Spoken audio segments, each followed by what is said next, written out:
بسم اللہ الرحمن الرحیم. ابواب النکاح. ابواب کے بعد امام ترمذی رحمۃ اللہ علیہ کی عادت ہے. اس کے بعد کسی جملے عنوان کو لاتے ہیں. یہاں بھی دوسرے نسخوں کے اندر یہ عنوان ہے ابواب النکاح باب فی فضل نکاح، نکاح کی فضیلت کے بارے میں. اب وہ اس نسخے میں نہیں ہے، دوسرے نسخوں میں ہے. تو مطلب یہ ہے کہ یہ تفصیل نہیں ہے، کیونکہ اکثر چاہے کتاب ہو چاہے ابواب ہو، لیکن پیچھے امام ترمذی رحمۃ اللہ علیہ نے ان عنوانات کو قائم کیا، اس کے بعد ذیلی عنوان ضرور قائم کیا ہے. یہاں بھی ایسا ہی ہوگا، اسی وجہ سے دوسرے نسخے میں یہ ہے یہ عنوان باب فی فضل نکاح. اور یہ احادیث چند احادیث یہاں امام ترمذی رحمۃ اللہ نے ذکر کیے ہیں، جن سے فضیلت نکاح کو ثابت کرنا ہے.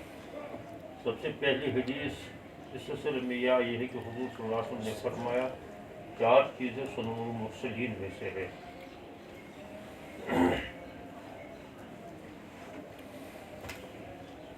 مرسلین عام طور جو ہے جب مطلق اس کو بولا جاتا ہے تو مرسل، رسول اور نبی میں فرق کیا جاتا ہے. اسی طریقے سے مرسل ان خاص پیغمبروں پر اس کا اطلاق ہوتا ہے کہ جو جن کے پاس اللہ تبارک و تعالیٰ کی طرف سے کوئی کتاب نازل ہوئی ہے، جیسے حضور صلی اللہ علیہ وسلم و حضرت عیسیٰ علیہ السلام، حضرت موسیٰ علیہ السلام، اور موسیٰ علیہ السلام اور حضرت داؤد علیہ السلام ان پر جو ہے کتابیں نازل ہوئی ہے، یعنی جن کو کوئی نئی شریعت دی گئی ہو. ویسے عیسیٰ علیہ السلام کو کوئی نئی شریعت نہیں دی گئی تھی، بلکہ کچھ احکام تو نئے تھے، لیکن اکثر احکام ان کا احیاء اور تجدید تھی جو یہود نے توریت کے اندر رد و بدل کر دی.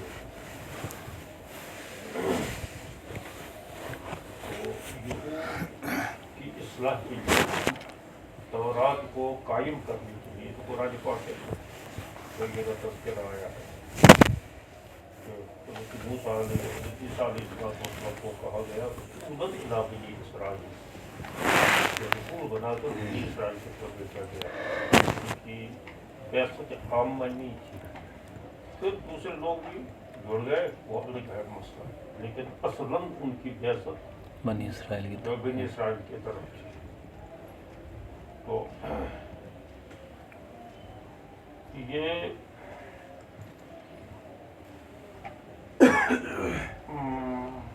صرف نبی علیہ السلام کی بعثت خاص نہیں ہے، بلکہ بعثت عامہ. باقی بعثتیں تو خاص ہی رہی ہے. حضرت موسیٰ علیہ السلام کی بعثت بھی یہودی کے طرف تھی، اور انہیں کو دوبارہ دین ابراہیمی پر یا اللہ کے احکام پر قائم کرنا تھا. تو چونکہ اس سے پہلے کوئی مستقل کتاب کسی پیغمبر کو نہیں دی گئی تھی، حضرت ابراہیم علیہ السلام کو، حضرت یعقوب کو اور حضرت یوسف علیہ السلام کو، حضرت موسیٰ علیہ السلام کو ایک شریعت دے کر جو ہے ان کو مبعوث کیا گیا اور ان کو توریت کتاب دے دی گئی. تو خیر یہ مرسلین ہے. اب مرسلین میں سے کبار پیغمبر بھی مراد ہو سکتے ہیں، جیسے اس میں تو حضرت نوح، حضرت ابراہیم اور یہ حضرت آدم بھی آئے تھے، اور دوسرے پیغمبر بھی آئے تھے، بڑے بڑے جو پیغمبر گزرے ہیں. اور یہاں مرسلین خاص مراد لینا زیادہ بہتر نہیں ہے، بلکہ مرسلین سے مراد لے لینا ہے جو کہ بعد مسلم بڑے تھے. اصل تو مقصد یہ ہے کہ اس سے کہ جب بڑے حضرات کا، بڑے پیغمبروں کی سنت ہے تو قدرتی بات ہے کہ جو نبی کسی پیغمبر کی دین کی تبلیغ کے لیے بھیجا گیا ہو، نبی تو اسی کو کہتے ہیں، تو کسی پیغمبر کے دین کی تبلیغ کے لیے بھیجا گیا ہو، جیسے حضرت یعقوب علیہ السلام اور یہ حضرت اسحاق علیہ السلام، یہ حضرت ابراہیم علیہ السلام کی دین کی تبلیغ کے لیے بھیجے گئے تھے، اسی وجہ سے وہ نبی ہیں، مرسلین میں ان کو شمار نہیں کیا جاتا۔ یہاں مراد ہے بڑے بڑے جتنے بھی مرسلین گزرے ہیں ان کا طریقہ کار، ان کی یہ 4 خصوصیات: الحیا، ایک حیا،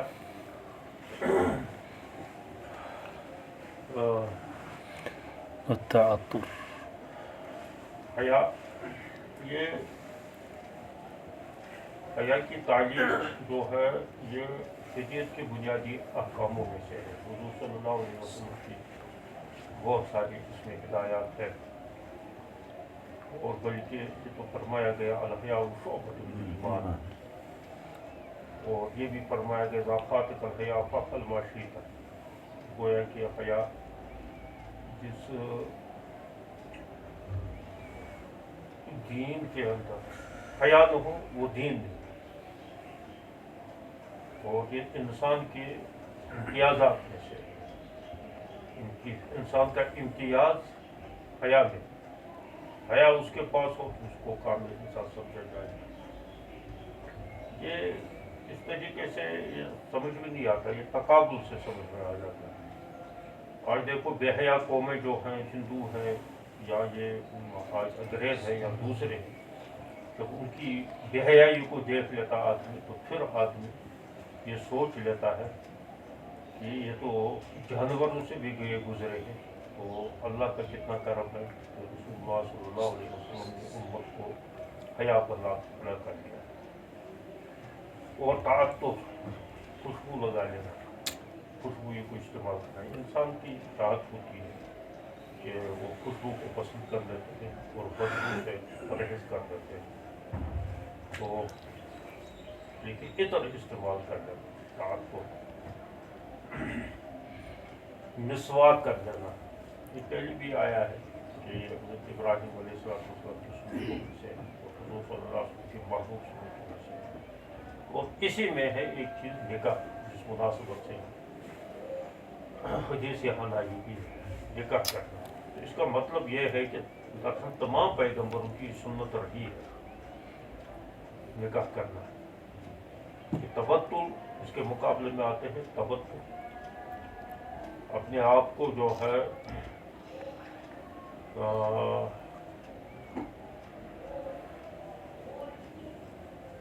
بے نکاح رکھ لینا اور ازدواجی زندگی سے پرہیز کرنا۔ تبتل کا ترجمہ مطلب یہ ہے ازدواجی زندگی سے پرہیز کرنا۔ اس کی 2 شکلیں ہیں، ایک تو یہ ہے کہ نکاح ہی نہ کر لے، دوسرے یہ کہ نکاح کر لے تو لیکن جو ہے اس سے غرض ہی نہیں رکھے اور اس سے بیوی سے کوئی تعلق ہی نہ رکھے، تو یہ اس سے پہلے صورت سے بھی بدترین صورت ہے۔ کوئی آدمی نکاح ہی نہ کر لے تو چلو، لیکن یہ ہے کہ وہ اس کا گناہ جو ہے وہ اسی تک محدود ہے، یعنی اپنے آپ کو وہ جو ہے ایک سنت سے اعراض کر لے، اور یہ بھی ہو سکتا ہے کہ اس کو کوئی ذاتی مجبوری ہو، وہ نہیں اس کا خرچہ برداشت کر سکتا ہو، یا کچھ نامردی کے آثار اس میں، ایسا بھی ہو سکتا ہے۔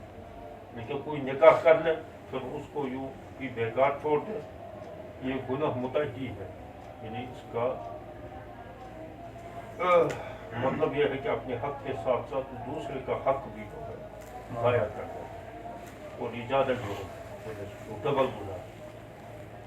تو اسی وجہ سے آگے حدیث آ رہی ہے کہ حضور صلی اللہ علیہ وسلم نے جب صحابہ جب اس کا فیصلہ کر لیا تھا، ان میں سے ایک نے یہ کہا تھا تبتل، تو دوسری باتیں کہی تھی، تو حضور صلی اللہ علیہ وسلم ان کے پاس گئے اور ان سے کہا کہ دیکھو میں اللہ سے زیادہ ڈرنے والا ہوں، تم سب سے، اور جو ہے میں روزہ بھی رکھتا ہوں اور روزہ نہیں بھی رکھتا ہوں. میں جو ہے نکاح بھی میں نے کیا ہے. تو یہ لہٰذا یہ میری سنت ہے. اگر تم میری سنت سے اعراض کرو گے تو تم پھر میرے دین پر نہیں ہو. اس سے باز رکھا تھا وہ توبہ کروایا. تو یہ ہے اس کا مفہوم. اس سے نکلتی ہے یہ بات کی وہ ہے کہ فضیلت ہے نکلتی ہے. جب سنن المرسلین میں سے ہے تو اس کی فضیلت نکل آئی. چلو اب یہ ہو گیا. دوسرا یہ ہے حدیث ہے اس میں. اب اس میں تو یہ سند کی بات ہے چوری بات.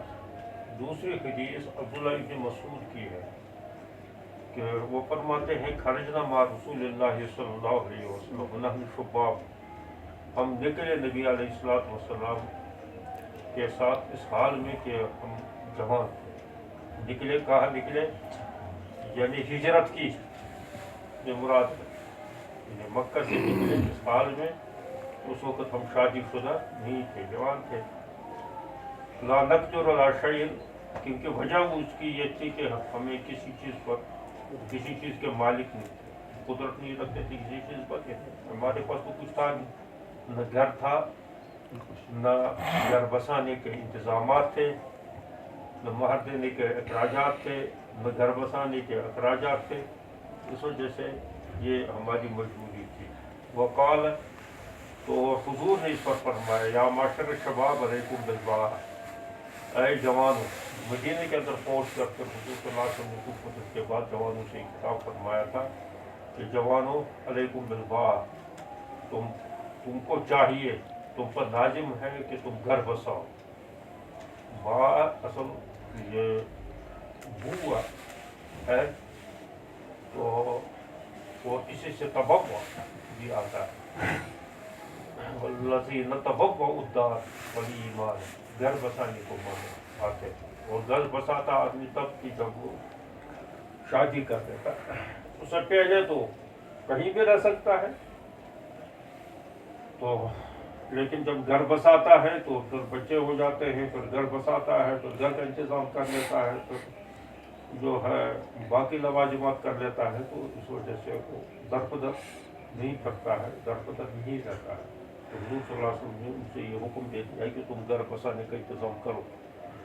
فَإِنَّهُ أَغَضُّ لِلْبَصَرِ, اس کا فائدہ حضور صلی اللہ علیہ وسلم نے بتایا تھا کہ ایک تو یہ ہے کہ نظر کو یہ پس کرنے کے لیے یہ بہترین علاج ہے. نظریں جھکانے کے لیے, جھکا کر چلنے کے لیے یہ مفید ہے. کہ جس کو اپنی بیوی ہو تو وہ بہت دوسری عورتوں کی طرف توجہ کم کر لے گا, بلکہ اگر دین کا اس پر کوئی احساس ہو, دینداری ہو, تو وہ پھر جو ہے اس کو گناہ ہی سمجھ لے گا. وَأَحْسَنُ لِلْفَرْجِ, اور اپنی شرمگاہ کو حفاظت کرنے کے لیے ہے, زیادہ محفوظ کرنے کے لیے. فَمَنْ لَمْ يَسْتَطِعْ مِنْكُمُ الْبَاءَةَ, بس جو تم میں سے گھر بسانے کی طاقت نہیں رکھتا ہو, فَعَلَيْهِ بِالصَّوْمِ, تو اسے چاہیے کہ روزہ رکھے. فَإِنَّ الصَّوْمَ لَهُ وِجَاءٌ, کیونکہ روزہ اس کے لیے شہوت توڑنے کا ذریعہ ہے. وجا اس کے معنی آتے ہیں شہوت کو توڑ دے, تو شہوت توڑنے کا یہ ذریعہ ہے. تب تک تو وہ روزوں کا اہتمام کر لے تاکہ شہوانی خواہشات مبتلا نہ ہو. پھر ایک تیسری حدیث بھی آئی ہے اس میں,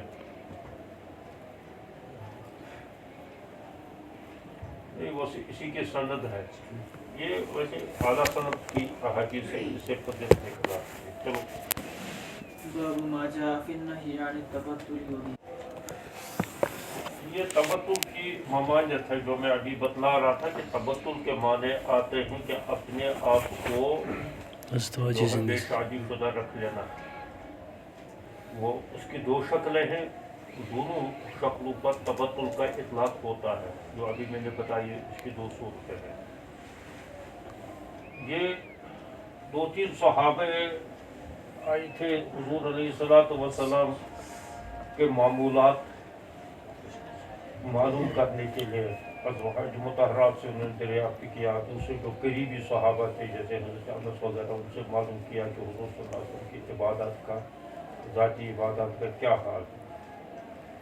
تو انہوں نے جب معلوم ہوا تو انہوں نے یہ اندازہ لگایا، کہا کہ یہ تو کم معلوم ہوتے ہیں، جیسے ہونا چاہیے، جیسے ہمارا گمان تھا ہونا چاہیے نہیں، جیسا ہمارا گمان تھا اس سے ہی بہت کم ہے۔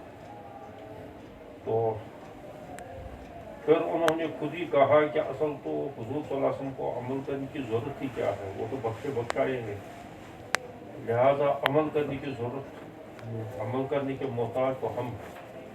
تو اس وجہ سے ان میں سے ایک نے یہ کہا، یہ فیصلہ کیا کہ میں ہمیشہ روزہ ہی رکھوں گا۔ دوسرے نے اور کچھ کہا، رات میں ہمیشہ نماز ہی پڑھوں گا، ایسا ہی کچھ۔ رات بھر نہیں سوؤں گا، ہاں؟ رات بھر جاگتا رہوں گا۔ میں رات کو سوؤں گا نہیں، رات نماز ہی پڑھوں گا۔ یہ مشکات کے اندر یہ حدیث آئی ہے۔ اور تیسرے نے یہ کہا ہے کہ میں عورتوں کے ساتھ کوئی ٹچ نہیں کروں گا، کوئی تعلق نہیں ہوگا۔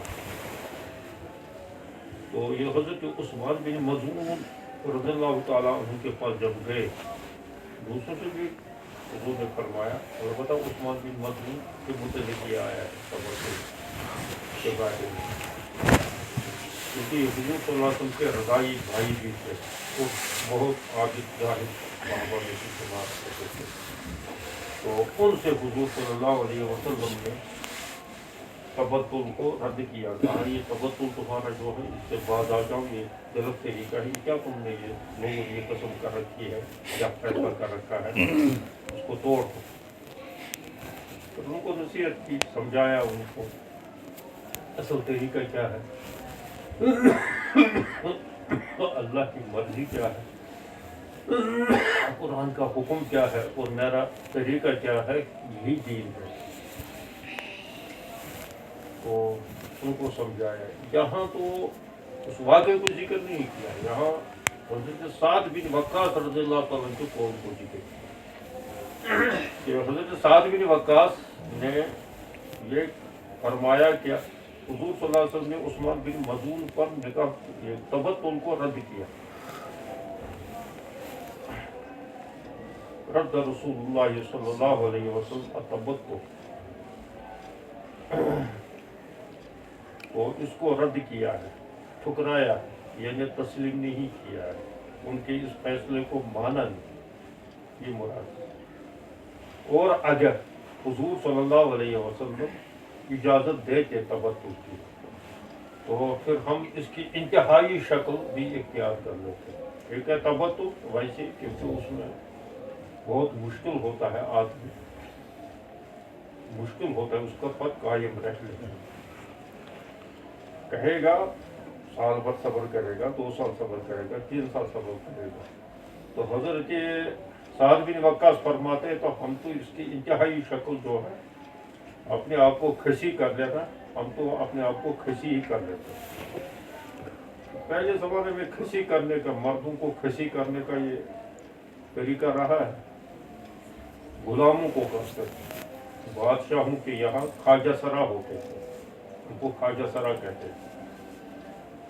تو وہ چونکہ وہاں عورتوں میں ان کا کام سارا آنا جانا، اور یہ کیا کہتے ہیں اس کا کام کاج، ان کی خدمت، ان کی، حتیٰ کہ کچھ بادشاہ کم وقت ایسے تھے کہ ان کی وہ مساج بھی کراتے تھے، مالش بھی انہیں سے کراتے تھے وغیرہ، خدمت گزار ہوتے تھے۔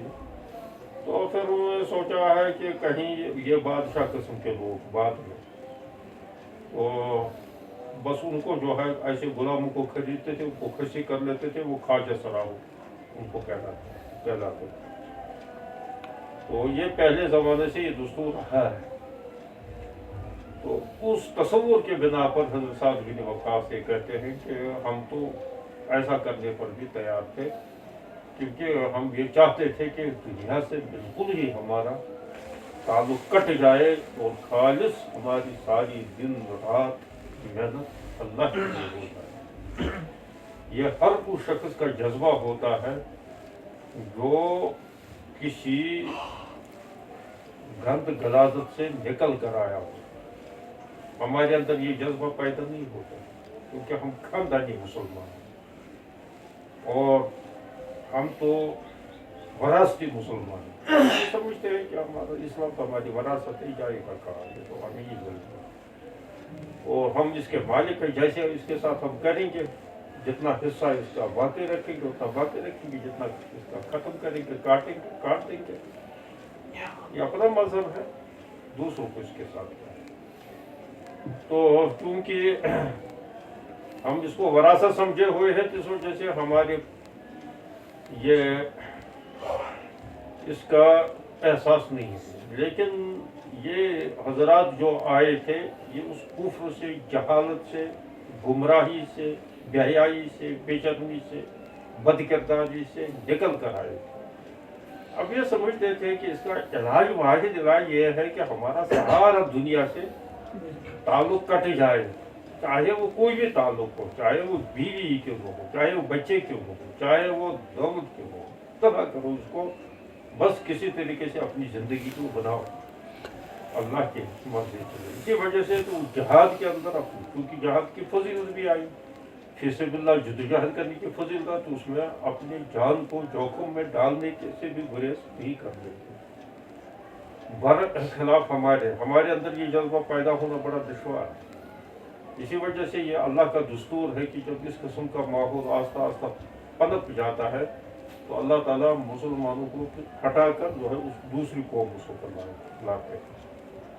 آج کل جو مسلمان ہوتے ہیں ان میں سے یہودوں، ان میں سے انگریزوں میں سے، دوسری قوموں سے، تو وہ چونکہ اپنے مذہب یا اپنے رسم و رواج یا دنیا کے ماحول سے اتنے تنگ آ چکے ہوتے ہیں کہ وہ اسلام کے ساتھ ایسا چپک جاتے ہیں، اسلام کو ایسے گلے لگاتے ہیں کہ پھر اس سے جو ہے وہ معمولی بات بھی اسلام کے خلاف برداشت نہیں کر لیتے، بہت پکے سچے مسلمان بن جاتے ہیں برخلاف مسلمانوں کے۔ اس کو اتنا تبلیغ کرو، اتنا جو ہے اس کو سمجھاؤ، اتنا اس کو پڑھاؤ، پھر بگڑ جاتا ہے، پھر وہی کتے کی دم پیجی۔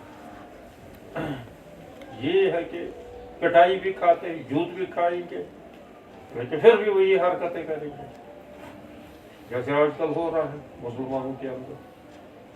اللہ کی حفاظت کرنا، روز بروز مسلمانوں کی حالت بگڑتی ہی جاتی ہے، کیونکہ ان کو احساس نہیں کہ ہم کس گمراہی سے اللہ نے ہمیں بچا لیا، خاندانی طور بچا لیا تھا، بچپن سے ہمیں بچا لیا تھا، اور مفت میں یہ دین کی وراثت ملی تھی، بغیر محنت کے، بغیر مشقت کے۔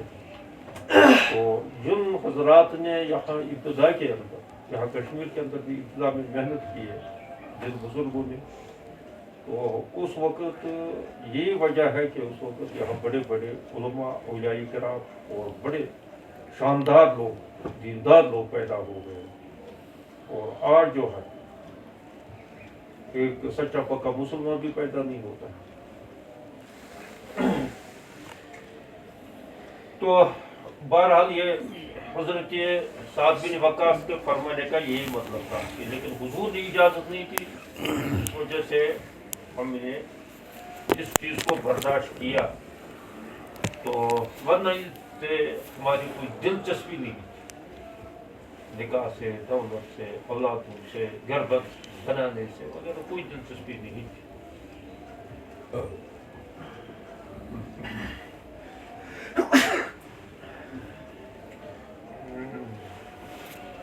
اس میں پھر بھی بہت ساری روایتیں آئی ہیں کہ نہان تبتل، تو واقعہ اس کا پس منظر اصل جس کو شان ورود کہتے ہیں وہی وہ 3 شخص جنہوں نے یہ فیصلہ کیا۔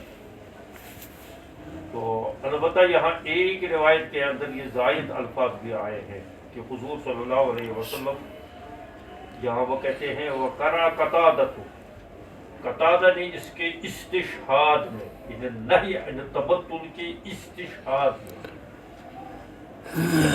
استشہاد سمجھتے ہو